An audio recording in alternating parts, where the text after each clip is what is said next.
everyone, welcome back on my YouTube channel. Let's begin our today's lecture related to exercise 6.2 lines and angles. So here we have question number 1. In a figure 6.28, find the values of x and y and show that AB is parallel to CD. So we are to show, here it is not given exactly, we are to show AB is parallel to CD.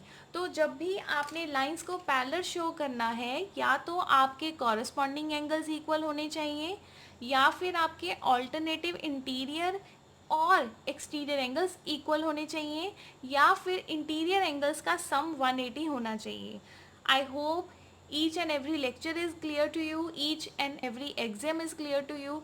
तो ये जो हमने exam last videos में read की हैं, पढ़ी हैं, तो उनको अब हम यूज़ करेंगे. तो सबसे पहले तो हम x और y की वैल्यू फाइंड करते हैं. Now students, you know that this is the linear pair. देखो बेटा, ये लीनियर पेयर है. 180 का एंगल बन गया ना, सेमी सर्कल जहाँ बन गया वहाँ 180 का एंगल बन गया. तो यहाँ पर लीनियर पेयर अगर आप लगाते हो तो आप लिखोगे 50 plus x equals to 180 degree.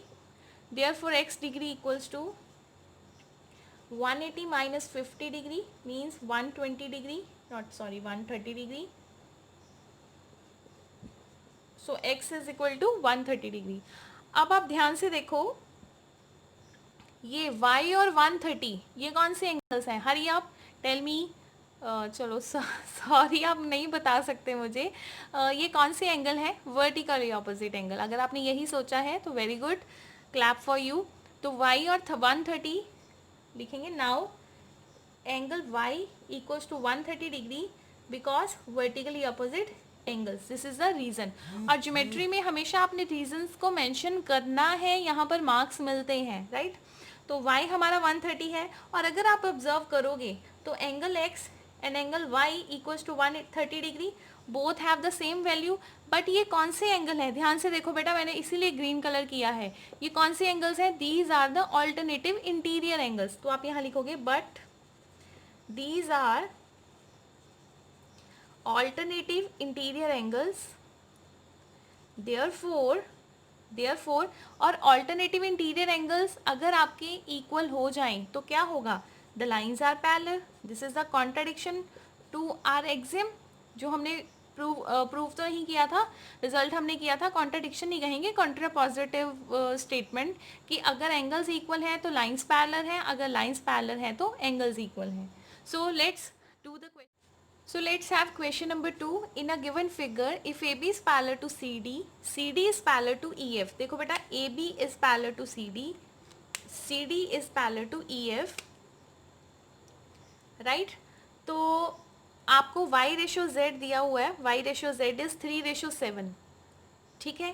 तो रेशो वाले क्वेश्चंस मैंने आपको काफ़ी करवाए हैं, तो अब आपको आई होप आ गए होंगे. सबसे पहले आप अज्यूम करोगे let Y equals to 3A.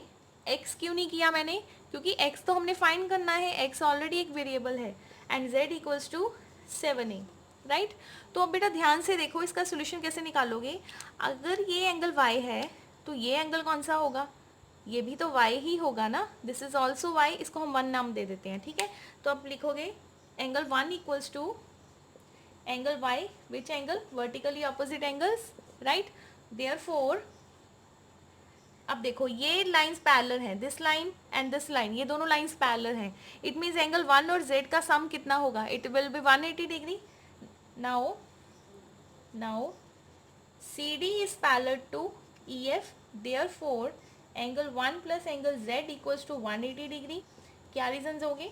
Some of interior angles on the same side between two parallel lines, right. तो इतना रीज़न नहीं देंगे, यहाँ से क्लियर हो जाता है हमें. तो एंगल 1 किसके इक्वल है? y के और z. एंड y और z की वैल्यूज़ क्या हैं? y is 3a and the z is 7a equals to 180. तो यहाँ से हमें a की वैल्यू मिलेगी 10a equals to 180, then a equals to 18 degree, right. तो हमें a की वैल्यू मिल गई है 18 डिग्री. तो अगर हमें a मिल गया है तो y कितना होगा? y is 3a, 3 × 18 54 degree, right. तो y की वैल्यू हमें मिली 54 डिग्री। लेकिन हमारा क्वेश्चन तो ये था कि हमने x फाइंड करना है, तो x कैसे फाइंड करोगे? लिखोगे now AB is parallel to CD, therefore angle x plus angle y equals to 180. Same reason, sum of interior angles between the same parallel lines, right? तो y की value जो थी आपकी वो थी आपकी 54। तो यहाँ से बेटा हमने x y को हमने 54 पुट किया, तो x की वैल्यू हमें मिली 126। तो this is your answer. Come to the next sum. Now students, let's do question number 3. In a given figure 6.30, if AB is parallel to CD, EF is perpendicular to CD. You can see EF is perpendicular on CD. This angle is 90 degree. Angle GED, GED, this green color angle, it is 126 degree. AGE, this black color angle, we have to find.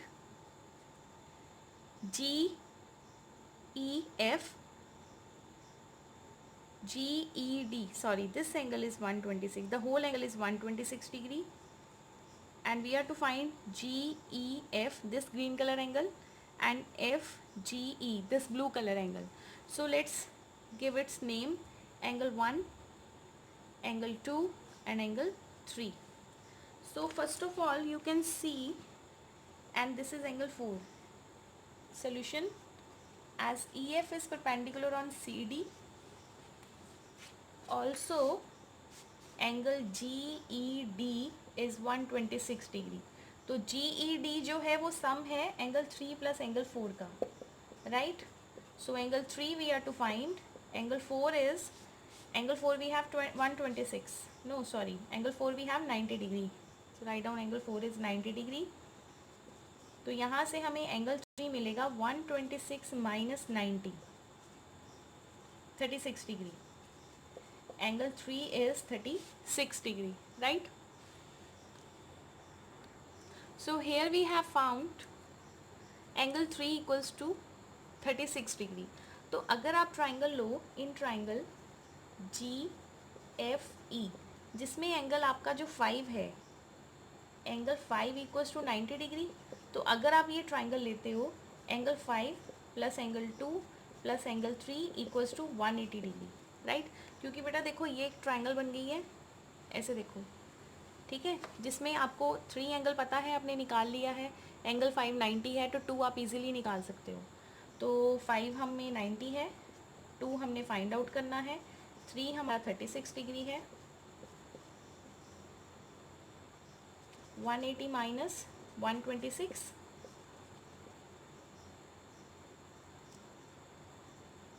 Yes. So angle 2 is 54 degree. अब यहाँ से अगर आप देखो, angle 2 और angle 1 जो है linear pair है, is equal to 180 linear pair. तो एंगल 1 हमारा कितना आएगा, 2 की वैल्यू पुट कर दो. एंगल 1 इज़ 180 माइनस 54, घुमा के वहीं 126 पर हम दोबारा से पहुँच गए हैं. एक और मेथड है, दूसरा मेथड क्या है, ये आपकी फिगर थी, तो बेटा अगर आप ध्यान से देखो, ये पूरा एंगल कितना है, ये पूरा एंगल है हमारा 126. अगर आप ध्यान से देखो, ये एंगल, ये लाइंस पैरेलल हैं, ये दोनों लाइंस पैरेलल हैं, तो ये पूरा एंगल और ये एंगल, ये कौन से एंगल्स हैं, ऑल्टरनेटिव एंगल्स, राइट? तो आप डायरेक्ट भी लिख सकते हो. क्या लिखोगे, the angle GED equals to angle AGE. क्या लिखोगे, alternative angles, therefore angle 1 equals to 126. तो डायरेक्ट ऐसे करना, ऐसे कर लो. अगर आप ट्राइंगल प्रॉपर्टी लगाते हो तब भी हो जाएगा. दोनों मेथड मैंने आपको बता दिए हैं. Next question we will do in next lecture. Thank you students.